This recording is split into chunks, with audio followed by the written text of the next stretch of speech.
I'd like to play a little association, okay? I'm going to throw something at you and see what picture goes through your mind. Jimi Hendrix. Well, Jimmy came to our house one time with Buddy Miles. That's when we were living in New York. And they walk in, said hello. Buddy sat on the sofa and immediately passed out and was snoring. And shortly thereafter, Jimmy, who was wearing green velvet pants, demonstrated some sort of intricate dance step and ripped the inside of his pants, and Gail had to sew them back up for him. And then, as they were ready to leave, Jimmy woke up Buddy Miles, and he said, "Goodbye, Frank," and they went out the door. Your thoughts about his music? I had written in articles at that time that I thought what should be done, since he wasn't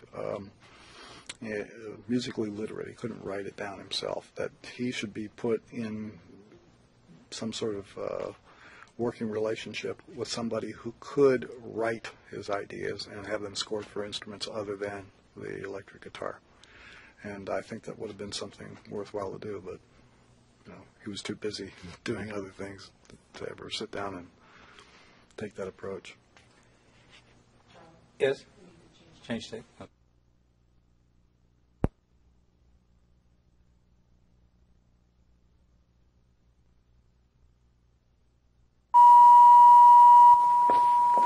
Actually, I think about everybody thought it was a jerk, learned how to manipulate the media in 1920 and won easily. Mm-hmm. Easily. So it could be done. Yeah, well, there's another unfortunate example of that kind of technique, which was Huey Long. Oh, yeah, he used the media. Yeah, but also being neither Republican nor Democrat. Right, to get the attention. Go back to the 60s for me.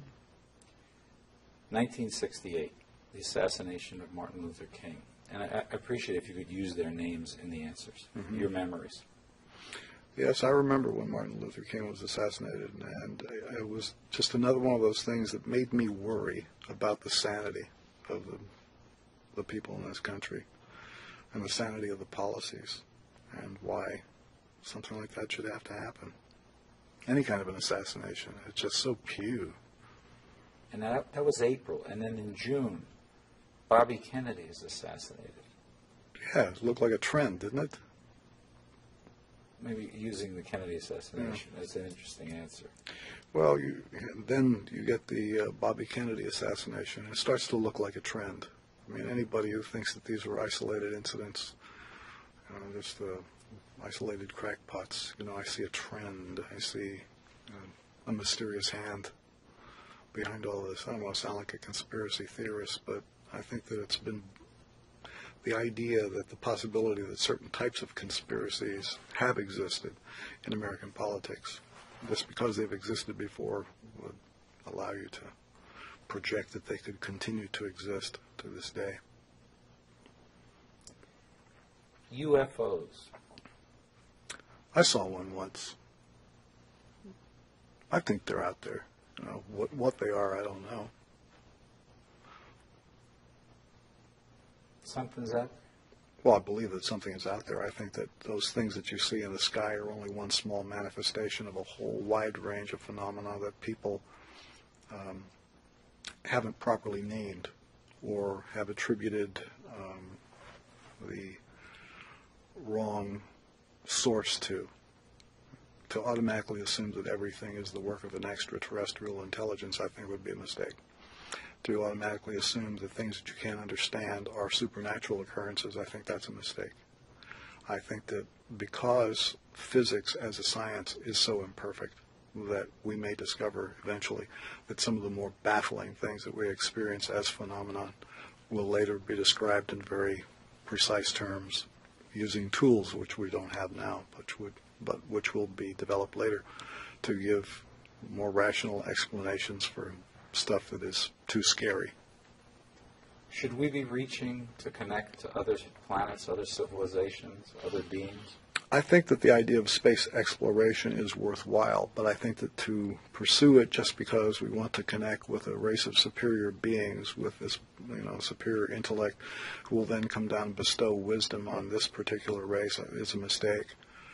If there is such a species out there, if they really were smart, they wouldn't have anything to do with us, because the only thing that the human species can do perfectly is make a mess out of stuff. I mean, it's so easy for anything that is a human organism to just cause destruction, because we have this ability to invent destructive things, and on a scale that no animal or other organism would be able to do.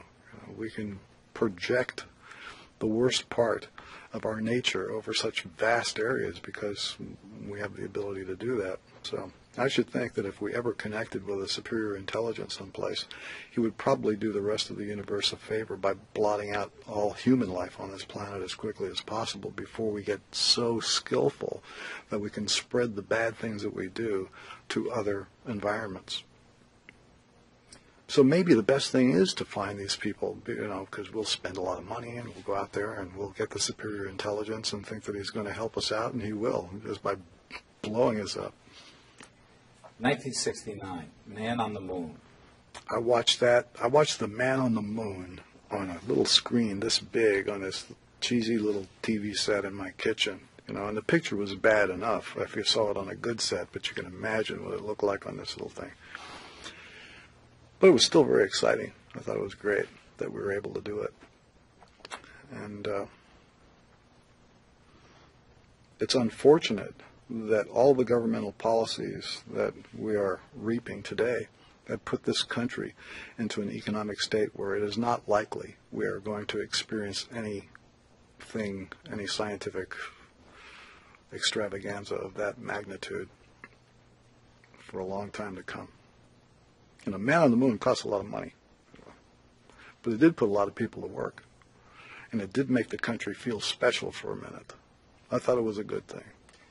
NASA now is, for the first time, talking about sending civilians, journalists, and others into space, non-astronauts. The Japanese actually just went up with the Soviets. Could you see yourself in that role? No, because I don't like being nauseous. And when I think of space flight, the only thing I think of is nausea. I would rather watch it on television. Woodstock. A lot of mud. There was a lot of mud at Woodstock. We were invited to play there. We turned it down. I thought that it was fabulous that it occurred.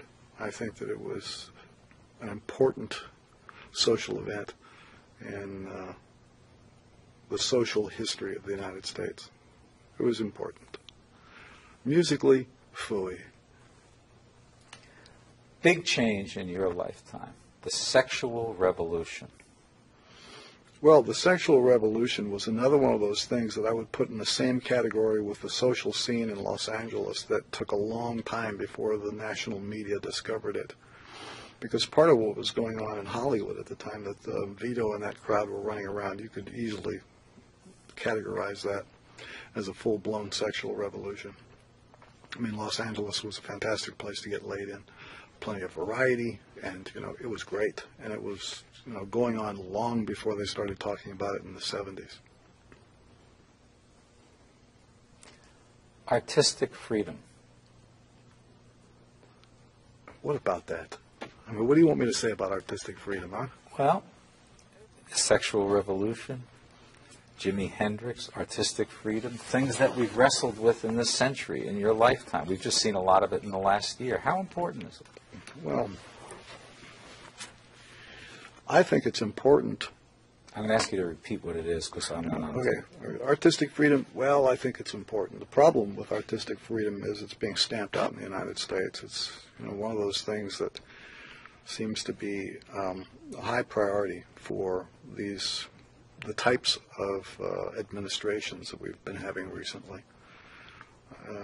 People who are artistic have always been a threatening force to people who are dictators.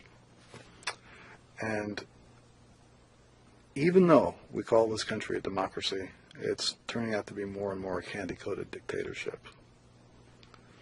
And so it seems fairly logical that the people who would like to convert this country into a candy-coated dictatorship would do everything they could to make it impossible for people who communicate through the arts to say anything that might resemble a message like the emperor isn't wearing any clothes. That's the thing that they're most afraid of. Anybody who will say anything that equates to the emperor's not wearing any clothes, for some reason that scares the piss out of them.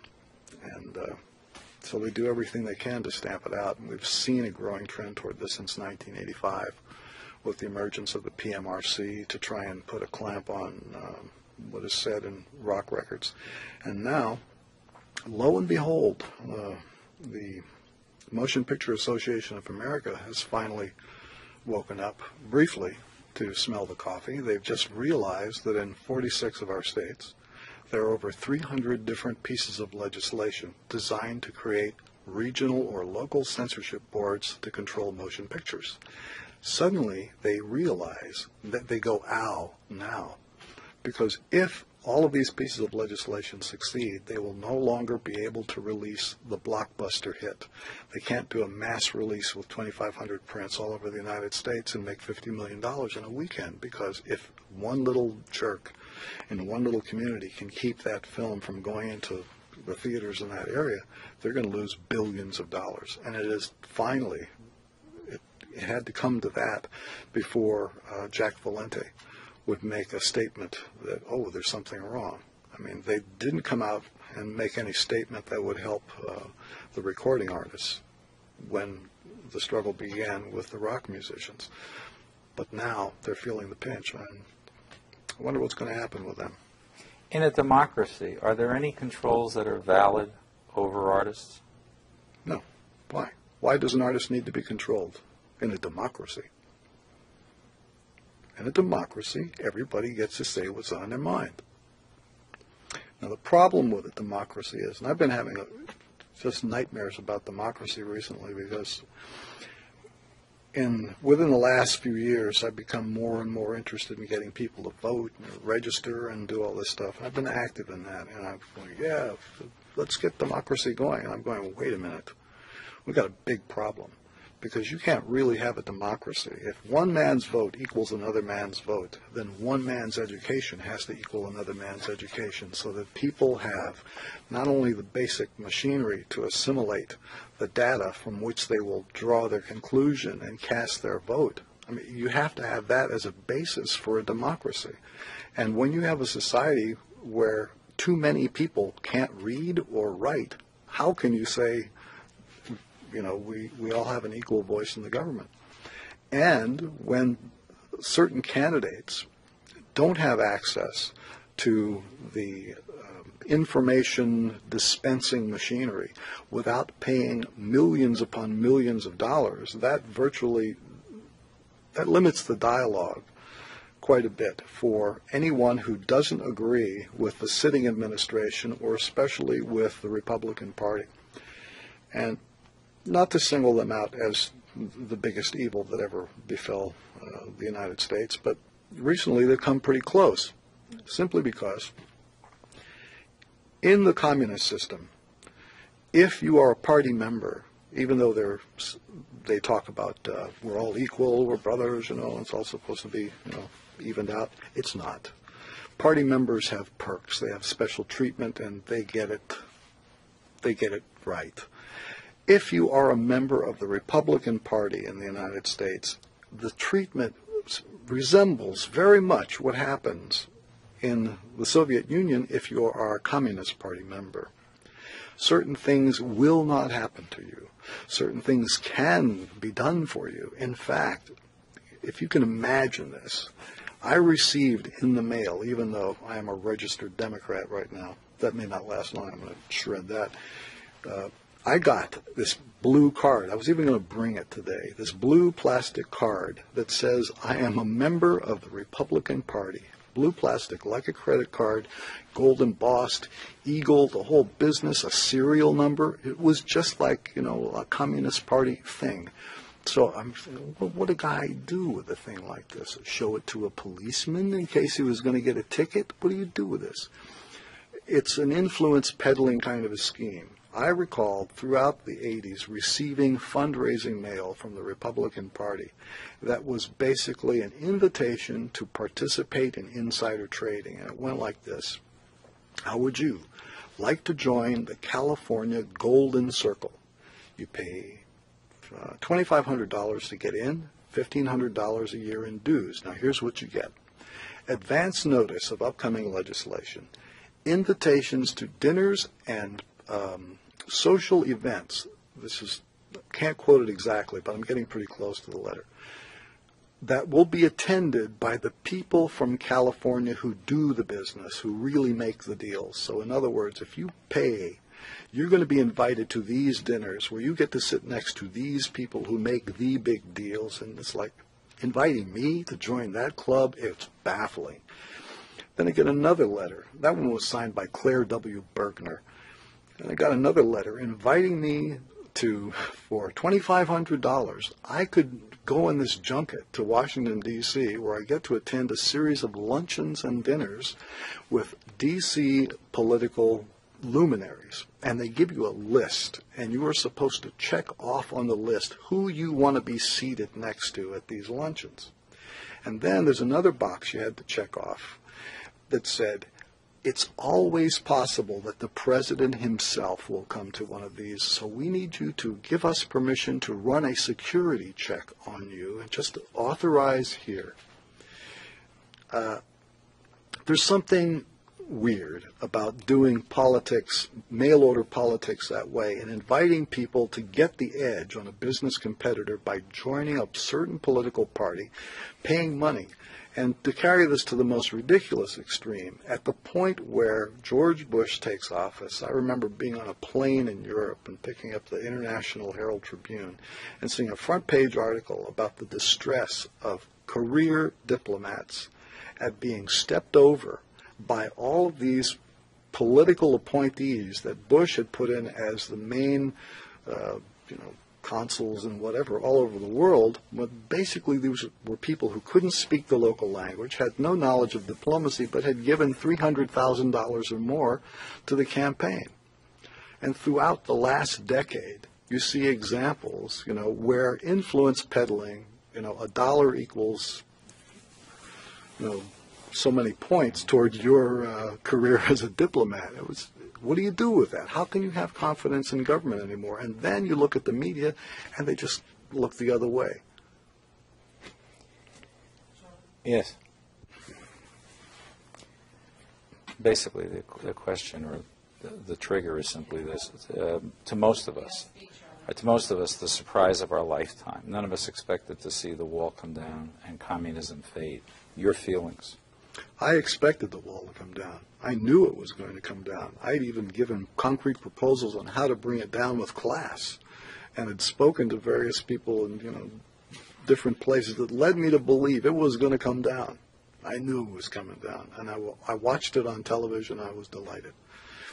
Why do you think communism fell apart? Because let's look at our two countries. We both made the same mistake. We spent our national fortune on weapons. The Russians were smarter because they realized, whoa, listen, did we need to do that? Right now, you could go to the Soviet Union and make a deal to have a converted military factory to build consumer goods. They want to make that deal. The best labor in the Soviet Union is available to do that. They have hundreds of these plants that they're willing to convert. None in the U.S. So that's why I say they might be a little bit smarter. Okay, hold it. Okay. I don't believe there's going to be any human beings in the year 3000. Maybe some bacteria, slugs, and stuff. So if I had to say anything to people in the year 3000, I would probably try and talk to them in bacteria language. I go,